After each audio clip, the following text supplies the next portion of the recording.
Ini podcast sudah di penghujung karena suara berkelas. Siap. Sebelum ke proyeknya Bang Radit, coba gue elaborasi lagi ya. Iya. Jadi advice terbaik di 20-an, tapi pas lu udah 30-an sekarang udah 44, lu berasa susah.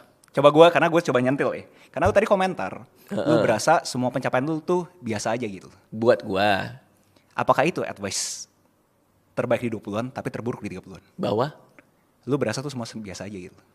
Jadi di 20-an, orang-orang pada bilang, lu jangan cari validasi eksternal, lu harus cari secara intrinsik. Tapi begitu 30-an, kebetulan itu mentah-mentah, lu kagak berasa pencapaian. Betul. Semua buat lu relief. betul. Apakah itu bikin lu jadi nggak bahagia? Masalahnya gua nggak apa-apa. Masalahnya gua nggak apa-apa untuk tidak dilihat hebat.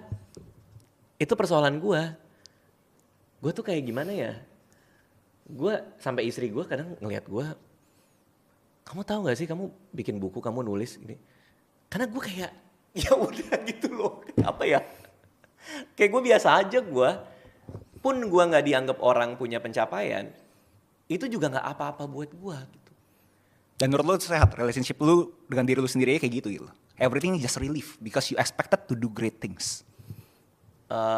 Iya, buat gua bukan itu yang penting. Nah itu mungkin itu. Oke. Buat gua pencapaian, great things, segala macam bukan itu yang penting buat gua. Buat gua adalah bikin sesuatu yang gua bahagia dan bangga. Nah itu yang penting buat gua. Ketika ngelakuinnya gua ada kebahagiaan dan kebanggaan seperti gua bilang tadi. Sehingga kalau itu luar biasa hebat, buat gua validasi itu nggak terlalu penting gitu. Kapan terakhir kali lu berasa kayak gitu? Kayak lu kayak intrinsically motivated, Bahwa kayak berasa enak gitu loh. enak gimana nih? Kalau misalnya show sold out, lu berasa sesuatu yang standar kan? Udah ke 60, just another day for me. Yes. Tapi betul. ada gak hari-hari yang lu berasa beda gitu kayak? Ini luar biasa nih. Ada gak terakhir kali kayak gitu? Aduh nggak ada lagi. Ada nggak Nurul? Nurul? Ada nggak ya? Pernah nggak kayak gitu? Yo ini yang aku bikin keren banget nih yo gitu. Hah? Itu asisten gua, ikut gua ada bertahun-tahun. Dia ngelihat terus soalnya. Begitu selesai, paling kalau bilang paling ya yang paling mentok ya. Kayak Nurul kan biasanya setelah gua show dia di sebelah gua gitu. Tadi oke juga ya gitu ya. Tadi oke juga ya, tadi pecah juga ya tadi ya. Gitu. Paling gitu. Gak pernah kayak wah gila tadi keren banget ya gini-gini hebat banget. Nggak ada ya? Iya.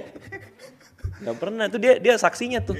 Kalau gitu apa Bang? Coba gue sekali lagi deh sebelum kita tutup gitu. Ada gak kayak advice terbaik? Advice gitu? ya, advice. Di 20-an bagus gitu, lu berasa make sense gitu. Tapi di 30-an kayak enggak deh ya, kayak salah deh itu konsep gitu. Itu mental models di 20-an mungkin oke, tapi di 30-an nggak cocok gitu. Oke, gue nggak tahu nih bener apa salah ya. Cuman yang pernah gue dengar adalah lo harus reward yourself. Itu yang pernah gue dapat advice-nya. Dit, udah nggak usah kerja banget lah, lo reward yourself lah. Bersyukur. Bukan sih, lebih kayak spending duit lah. Oke. Spending duit buat liburan apa segala macam gitu. Waktu 20-an mungkin masih make sense. Tapi ketika udah 30, 40, takutnya kita lupa buat nabung aja sih. Gitu kalau buat gue, itu yang gue lihat. Karena gue punya teman yang kayak gitu. Persis kayak gitu, kayak udahlah ngapain sih kerja mulu kayak gue. Oke. Beli ini, beli itu, segala macam. Sekarang dia udah 30-40 malah balik nanya ke gua gitu.